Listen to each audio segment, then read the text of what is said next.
तो डर कैसा, और बिहारी जानवर हूँ, शेर के तरह दहाड़ता हूँ। मैं हूँ आज पटना में, और पटना का यह कंकड़बाग डॉक्टर्स कॉलोनी का इलाका है।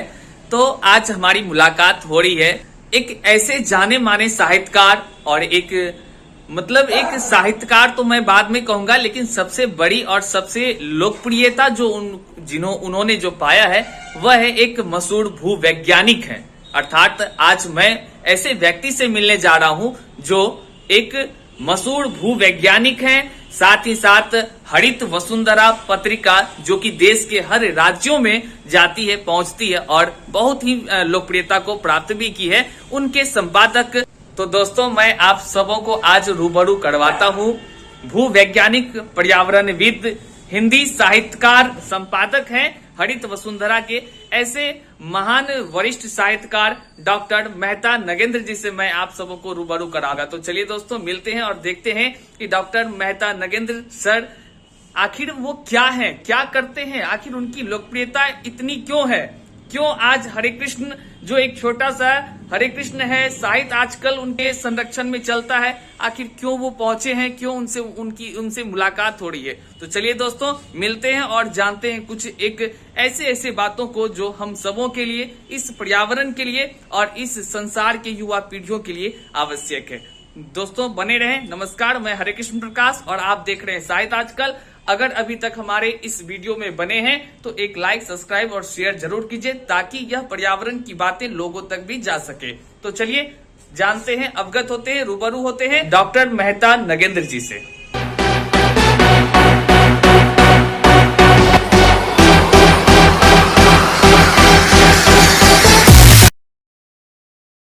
तो हमारे बीच सर हैं और सर से हमारी मुलाकात हो चुकी है, और सर से हम जानेंगे और आप सबों को भी रूबरू करवाएंगे। सबसे पहले सर, हम जानना चाहते हैं कि आप हमारे तमाम दर्शकों को अपना परिचय से अवगत कराएं।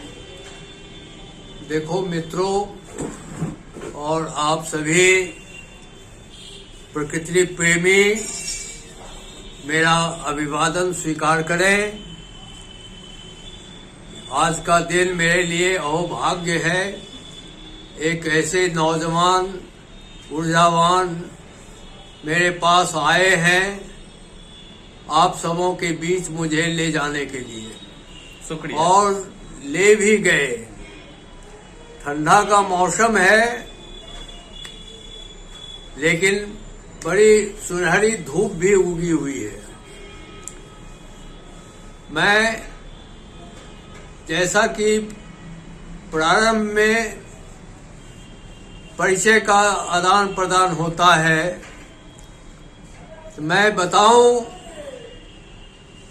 कि मेरा नाम मेहता नगेंद्र सिंह है। मैं अंग प्रदेश का रहने वाला हूं और मेरा जन्म जो है गंगा और खड़गपुर श्रेणी पहाड़ियों के बीच मानगढ़ बस्ती की गोद में हुई है। बचपन से ही मैं प्रकृति के समीप रहा, पला पड़ा, बड़ा हुआ। शुरू से ही मेरी इच्छा थी कि मैं वैज्ञानिक बनूं जी, और उसी लक्ष्य को लेकर मैं पढ़ने लिखने के क्रम में मिडिल पास कर गांव को छोड़ा।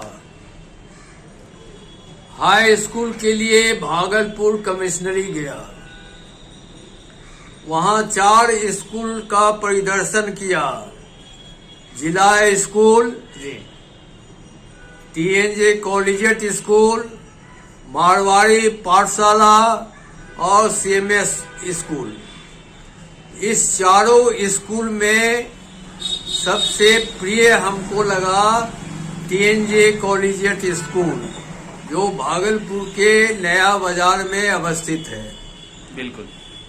कारण क्यों मैं आकर्षित हुआ कि उसके प्रांगण में हरियाली थी,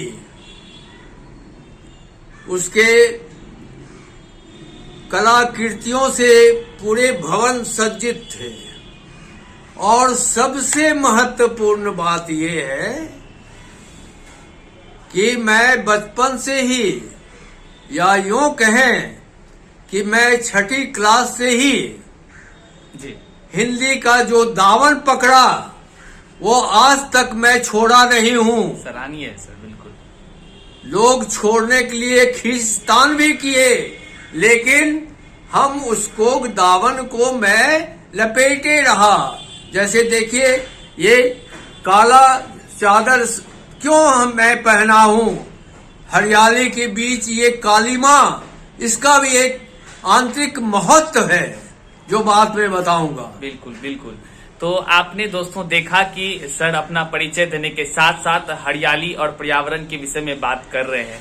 तो सबसे बड़ी बात है मित्रों कि आज के समय में तमाम साहित्यकार तो हुए हैं, रचनाकार अपनी रचना तो लिखते हैं, लेकिन पर्यावरण के विषय में कोई नहीं सोचता है। मैं सर से ये जानना चाहूंगा कि सर एक विज्ञान के छात्र रहे हैं और विज्ञान के छात्र रहने के बाद सर ने जो उपलब्धि हासिल की और जो सेवा कार्य देश के लिए किया है वो भूवैज्ञानिक के रूप में किया है। तो सर मेरा प्रश्न आपसे ये है कि आप एक भूवैज्ञानिक थे, भूवैज्ञानिक के क्षेत्र से आपने कार्य किया है, लेकिन आपकी लगाव साहित्य से कैसे हो गई? देखिए, ये तो मैं पहले ही कहा कि बचपन से ही मेरा लक्ष्य था एक वैज्ञानिक बनने के लिए, लेकिन प्रकृति की कृपा ये हुई कि सामान्य वैज्ञानिक नहीं बनकर मैं भूवैज्ञानिक बन गया जी, जिसको अंग्रेजी में जियोलॉजिस्ट कहते हैं, जियो साइंटिस्ट कहते हैं।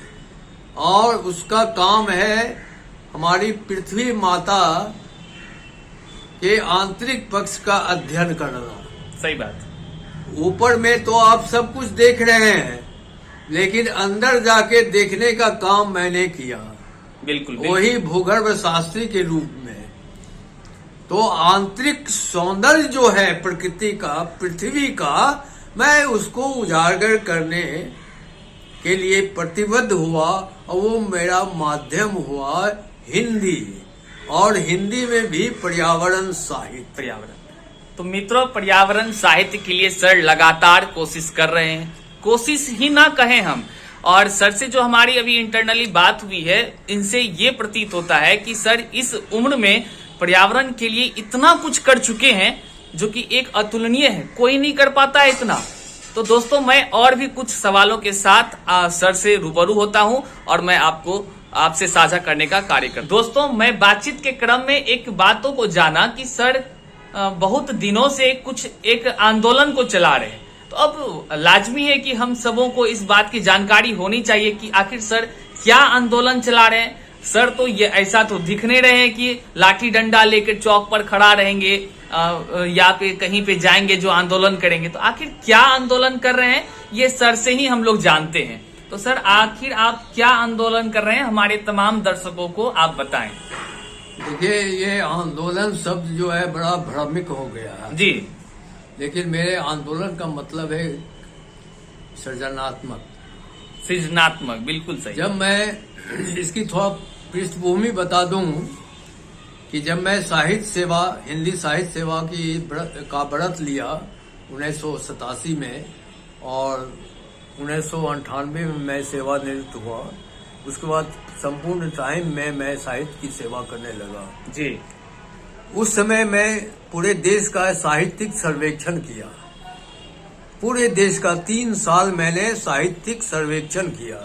चूंकि पेशे से सर्वेक्षक रहा तो साहित्य का भी सर्वेक्षण करना मेरे लिए लाजमी था, ताकि हम ज्ञान हासिल करें, जानकारी हासिल करें।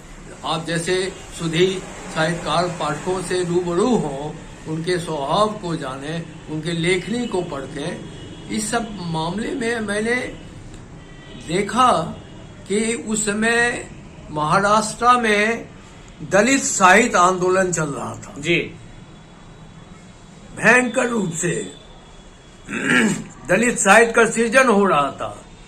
फिर जब मैं दिल्ली आया, वहां पाया कि स्त्री विमर्श साहित्य का आंदोलन हो रहा है।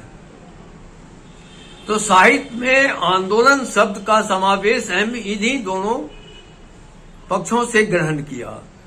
जब मैं बिहार आया सर्वेक्षण करने के बाद कि अब मैं यहाँ क्या करूं, तो जानकारी हुई, बचपन से ही पढ़ा है, आप सभी लोग जानते हैं कि बिहार आंदोलन की भूमि रही है, मातृभूमि रही है, बिल्कुल सही सर। जनक भूमि रही है। तो यहाँ से ही क्यों नहीं आंदोलन शुरू किया जाए। तो मैंने पर्यावरण साहित्य सृजन आंदोलन यहाँ से शुरू किया 1996 में। तो ये आंदोलन जो है वो साहित्य क्रिएशन का है, निर्माण का है। और उस समय मैं चूंकि जियो साइंटिस्ट भूवैज्ञानिक के साथ साथ पर्यावरण विज्ञान में भी मैंने ऊंची डिग्री हासिल की थी और पर्यावरण के बारे में जानकारी थी। आने वाले समय में पर्यावरण कितना प्रदूषित होगा इसकी भी जानकारी थी और प्रदूषण के चलते जनजीवन अस्त व्यस्त होगा, त्राहिमाम मचेगा।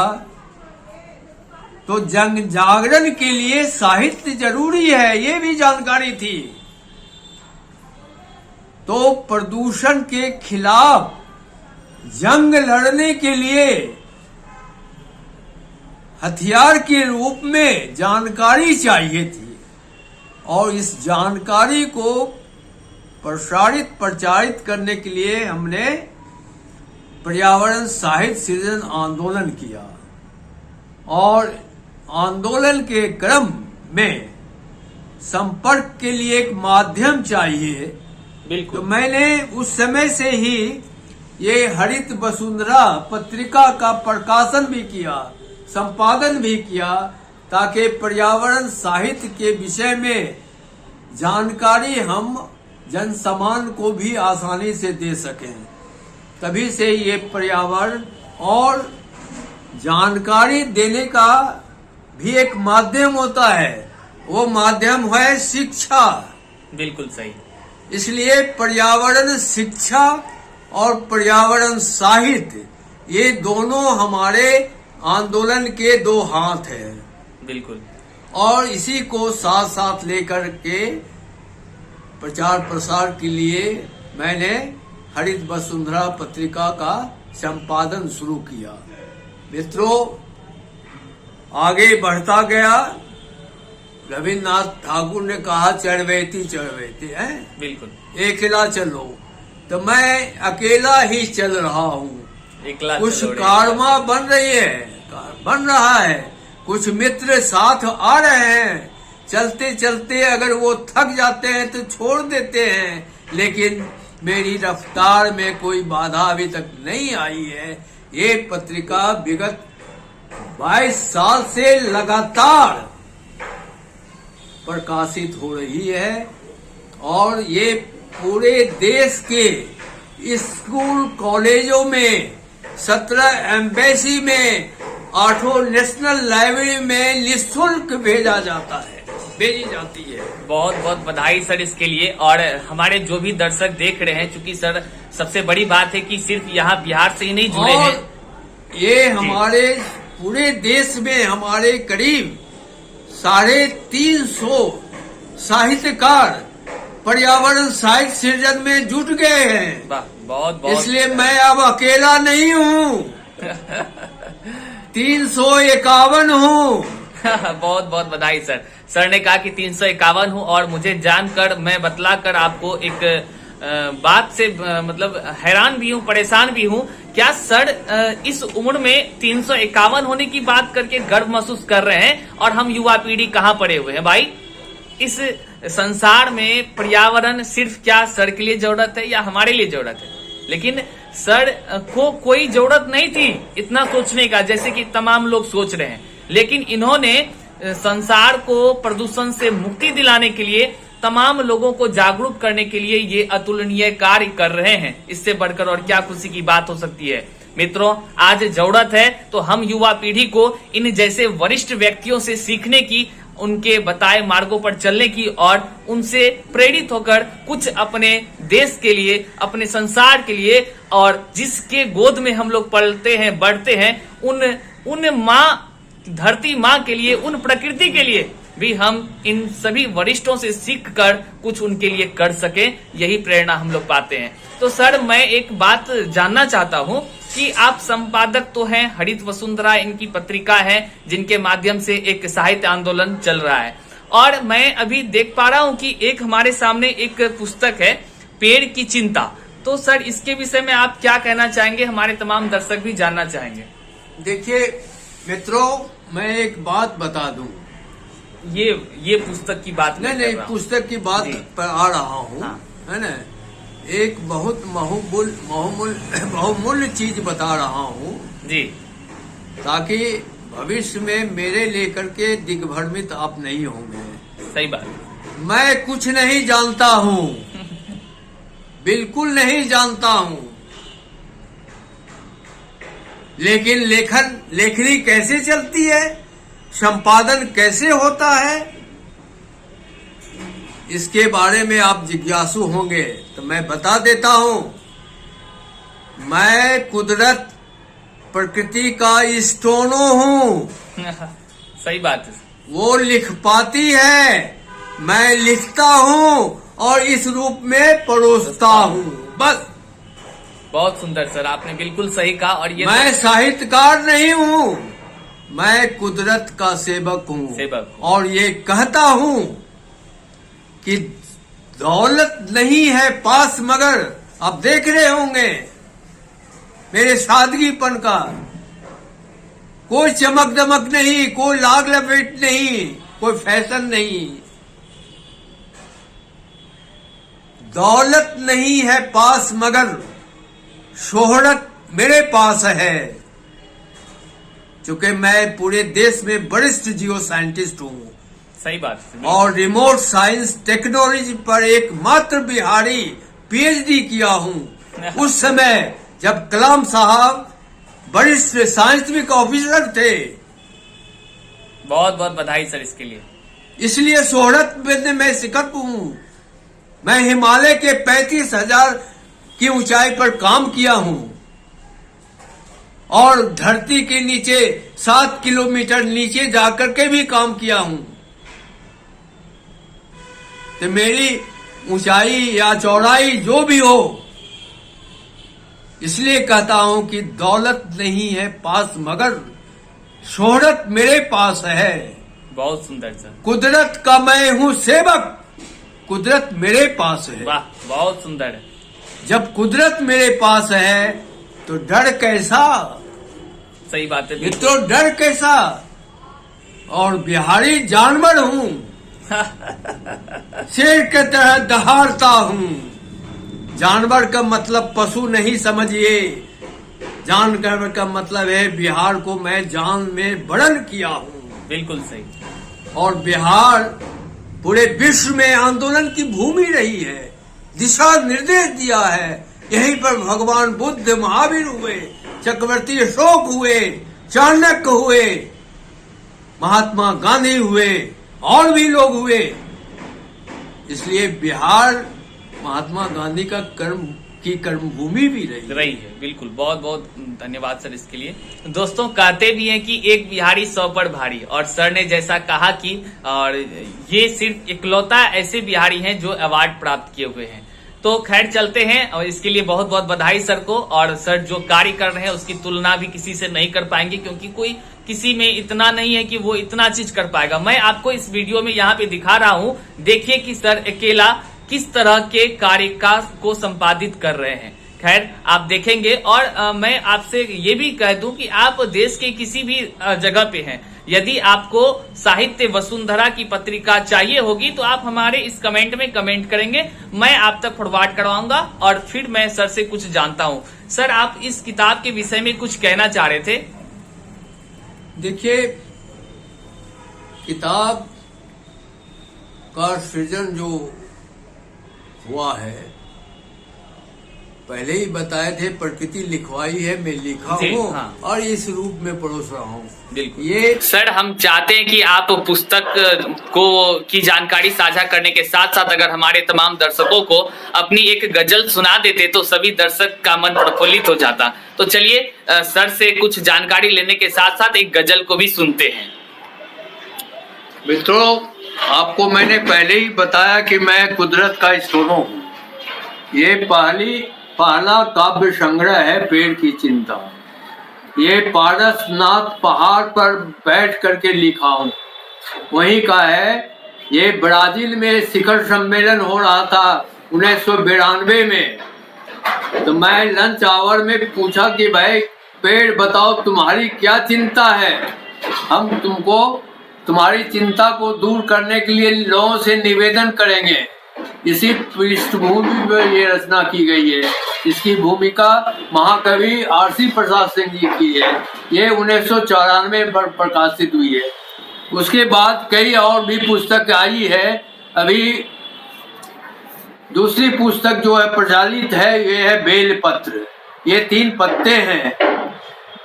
बेलपत्र में पहले पत्र पर 50 गीत हैं पर्यावरण कथ पर, दूसरे पर 50 गजलें हैं पर्यावरण कथ पर, और तीसरे पत्र पर हैं 250 दोहे पर्यावरण कथ पर।